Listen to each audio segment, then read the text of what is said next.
Hi, I'm Adam in Wales and this is my board gaming vlog, and today I want to talk to you about a convention that I went to at the weekend in London. Now, this was the first time out for this convention. It was called Boardgame Dev Con, or BG Dev Con, and it was arranged by Beiruz Shariari and Andy Jiangu. Now, both their names I've probably pronounced very badly, but it was Bez and Andy. And now, Bez is the creator of the game In a Bind. So In a Bind is a sort of twister, but just using cards and around a tabletop. Let me show you how In a Bind works before I go on.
I wanted to show you that just to give you an insight into the mind of Bez. You only have to see that sort of wacky artwork and the way this game works to get an insight into what a sort of creative person Bez is.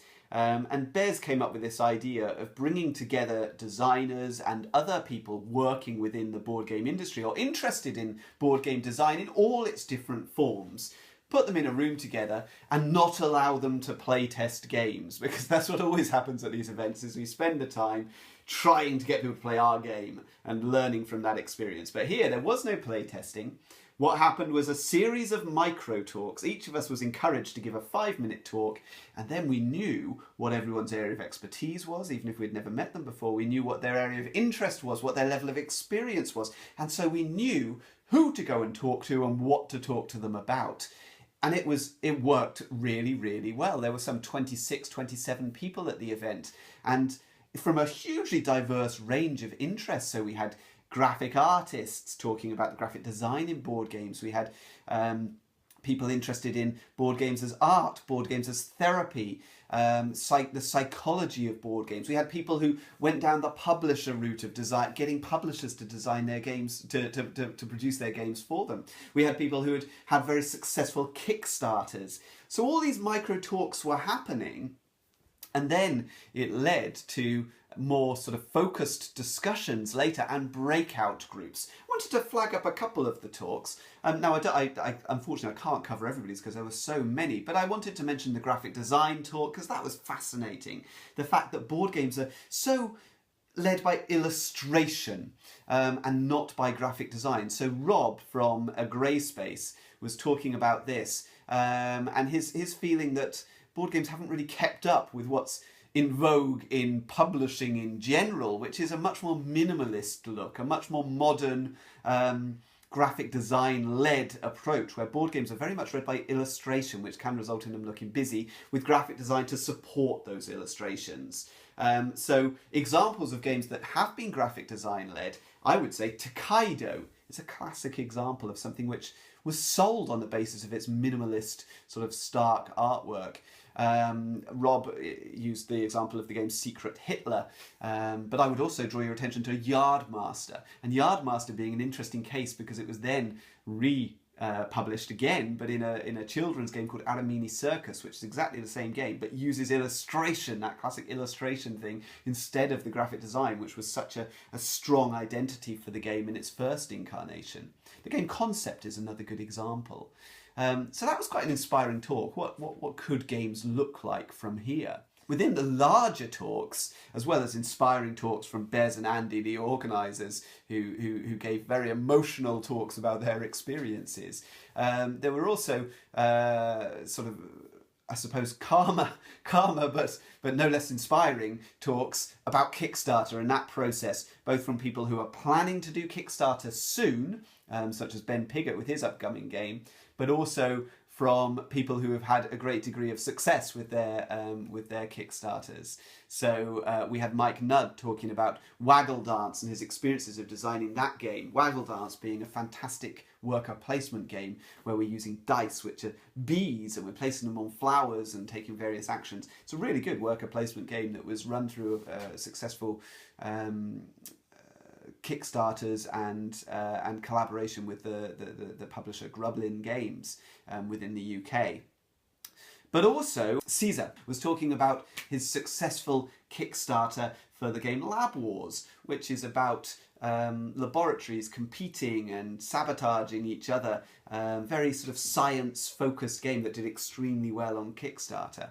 There was a lot to learn from those. Now, personally, I've always been a designer that approaches publishers and tries to get publishers to publish my games for me. But for the first time, it sort of clicked why people do this Kickstarter stuff. And it started to appeal a little bit more, and maybe that's an avenue I might look at some point in the future for my own games. The day culminated in a talk by Matthew Dunstan about collaboration. Now, Matt Dunstan has collaborated a lot with Brett Gilbert on some very successful games, Elysium being an example, which was nominated for the Kennerspiel des Jahres a year or two ago.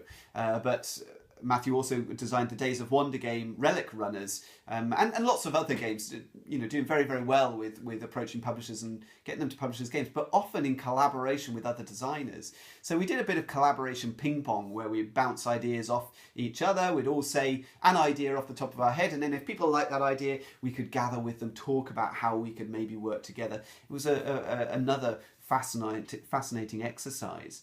So it was a long day, but never, I mean, yeah, tiring, but never boring, constantly being provoked and stimulated by all sorts of different ideas from different angles. You couldn't switch off. It was an incredible day. I hope there will be more like it. I should mention Rob Harris, who was present and talked about Playtest UK. This BG Dev Con was part of the Playtest UK sort of network. And Playtest UK is this amazing network in the UK, currently running in 16 different cities around the country, where individual groups will meet weekly, maybe fortnightly, or perhaps monthly, and designers will bring prototypes and play each other's prototypes and offer feedback. And that's designers at all different levels. People who are just starting out, who've never designed a board game before, maybe haven't even played many modern board games, can bring a prototype along, and it will be treated with respect, and it will be played, and feedback will be given. But equally, there will be established and experienced designers at a lot of these meetups. It's a very supportive thing. I regularly attend the Cardiff Playtest meetup, but I've also attended the Oxford group, the Bristol group, and at UK Games Expo, there's always a large section of the expo which is allocated for Playtest UK, and so people can come and play their games with members of the public. It's a fantastic resource and a real success story for Rob Harris, who set it up. So it was really good to hear his ideas about the future of that organisation. But the big congratulations really have to go to Bez and to Andy, who created this fantastic event that I hope is going to be repeated.